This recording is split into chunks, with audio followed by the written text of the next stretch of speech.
Previously on Sailing Cerebral. I didn't tell the crew I was spending the night. See you guys in the morning. We're kind of curious as to where he is, hoping he's okay, but Captain is gonna go find him.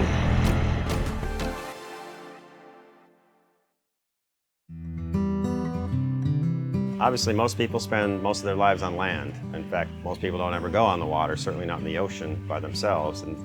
And I just have an affinity for water. Even though I'm scared of it, actually, that is my worst way of dying other than fire would be drowning. It scares me.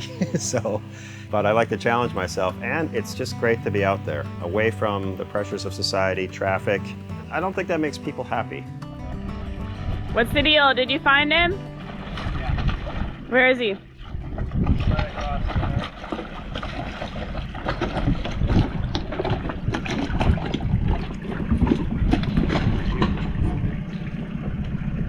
He didn't answer when I called for him, but his kayak's up there. He's got his hammock slung, so Okay. he might be spending the night. He might be spending the night is our verdict. I think that's all he is. We're really not sure. Anyway, we know where he is. He's not dead. And he's not been sucked out with the tide, so that's all we can ask for. What I'm most afraid of is something bad happening to any of the crew or the captain or the production team. I would hate for any of us to get hurt or sick. That's like my main fear.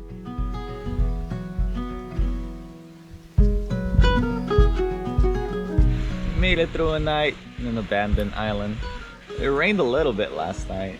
I didn't tell the crew I was spending the night. I didn't think I was gonna spend the night either, but once I set up the kayak behind me, it seemed more comfortable for me to stay outside. I'm curious to see what the crew says. I think they knew what I was doing too. It's something that I had mentioned in the past. So me not returning past sunset, I think was the indicator for them, letting them know he probably spent the night at the island. So when you plan on doing something like this again, are you going to tell us this time?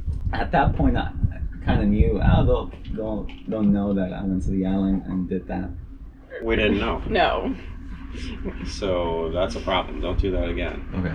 Okay, my responsibility is to keep you guys safe. And so when one of you goes missing without knowing, that is bad. You know, we know that you had this idea, but I mean what would you do? I mean, that puts us in a bad situation. I mean, what if we wanted to leave early, first light, to beat a storm? You know, what if all these things? So just don't do it again.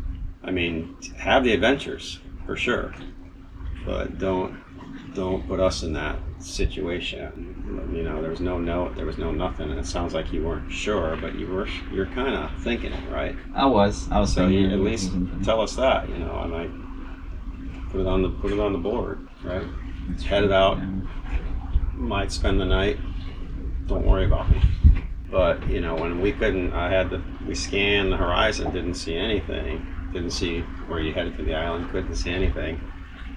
And then it was like, well, I mean, did he go out too far and get washed out to sea with the current? Yeah, So, that I mean, current you know, could That's what I was worried easily about. a lot of take stuff you. starts to go through people's heads. So we got to be a little more judicious about that.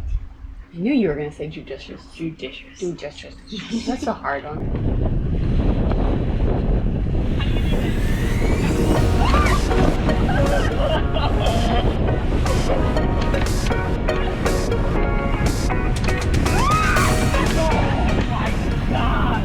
We're about to go to Rocky Dunders, which is basically an underwater cave. The cave, it's right there. What's it called? Rocky Dunders. It is rocky. It's definitely rocky out here. It's kind of choppy, so we're trying to debate if it's safe to go in or not. But I think the boys are gonna go in. Melissa and I may follow. Ruben's probably the strongest swimmer out of all of us, so if he can't make it in, then I definitely can. So.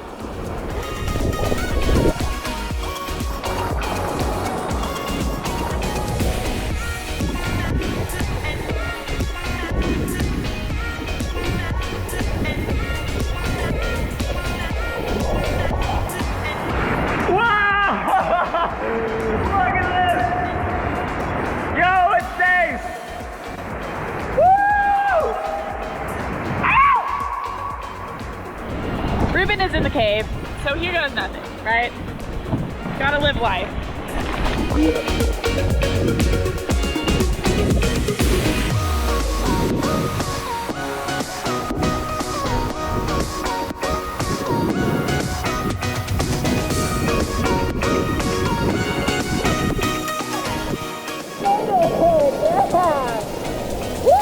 I'm not sure about how my parents would feel about me being in an underwater cave at the moment, but I'm thinking it's pretty cool. I'm glad we took the risk and came in here.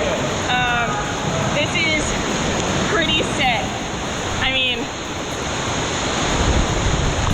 this is awesome.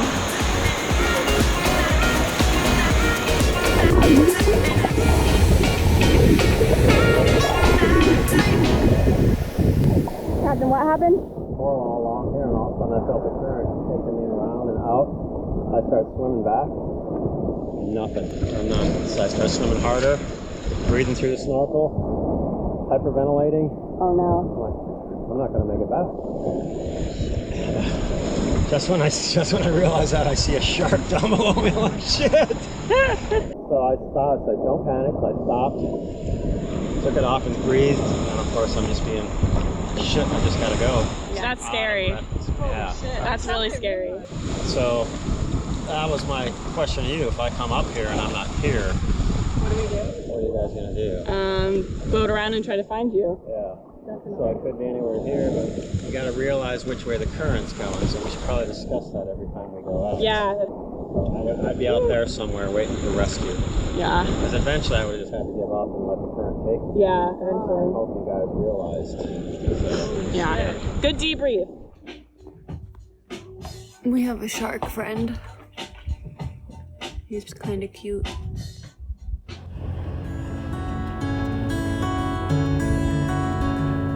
We're currently at a place called, I think, Deborahs Bathtub. It's kind of this little lagoon that's been created by these rocks, and it's super, super cool. Peaceful. It's awesome. There's no sharks here, so exactly. It is really nice to not have to worry about being eaten alive. This is super fun.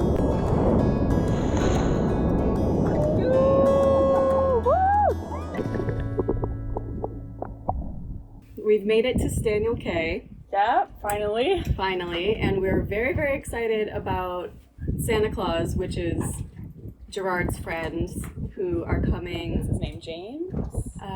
Jimmy. Jimmy.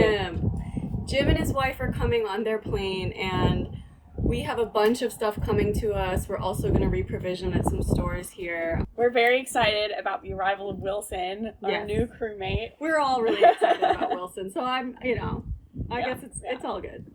All right, so we're about to go to a cave that was featured in the third James Bond movie, I think.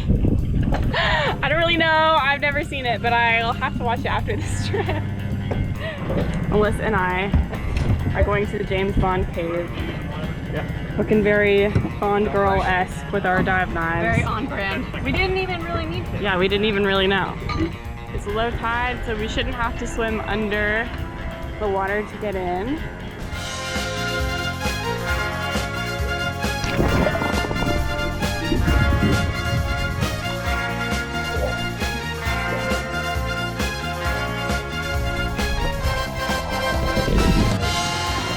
This is insane. Like, one of the coolest things I've ever done. I'm currently sitting in the cave from the scene in the James Bond movie. But I guess he got helicoptered out of here, like, from the water, which is super cool.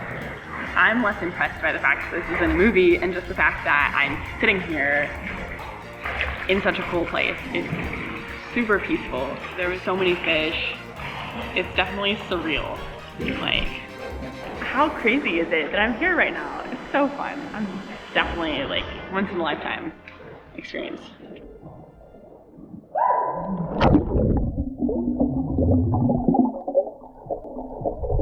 Wilson has arrived! Yay! And he's just as perfect as we thought that he would be. And Jim, you did such a good job bringing him safely and taking, the assignment Seriously? Life is good. That's even better. Wilson! So far, the trip has been great. I mean, the weather we've had has been butter. I mean, you could not ask for better weather. And at this point, I'm kind of thinking, what's gonna go wrong? Like, something is gonna have to go wrong. It can't be this smooth and easy the whole time. So I guess I'm sitting here kind of waiting for the second shoe to drop and preparing for some bad weather or something to happen. I mean, otherwise, like...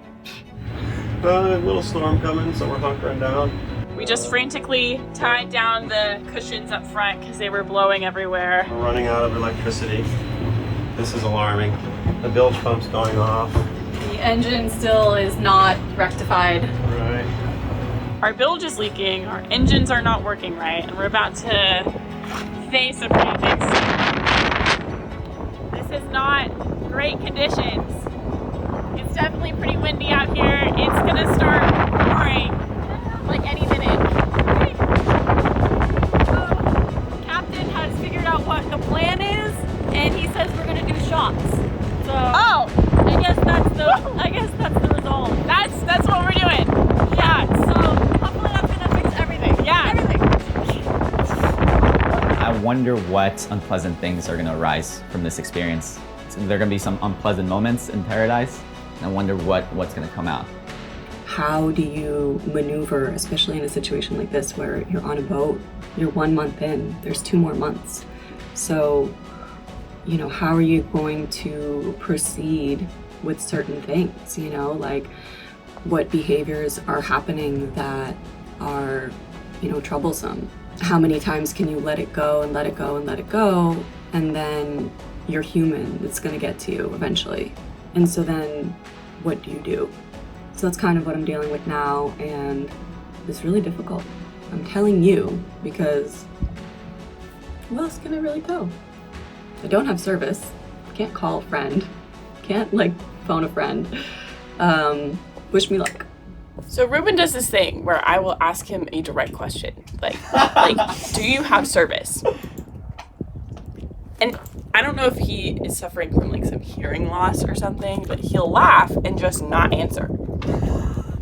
And he does it all the time, like. What's this place called? Where we are now? Oh, I'm not gonna answer. I don't know. I can't hear you. So in response, I'm now going to play his same little game and just, actually, he doesn't even ask me questions. Ruben, do you have service?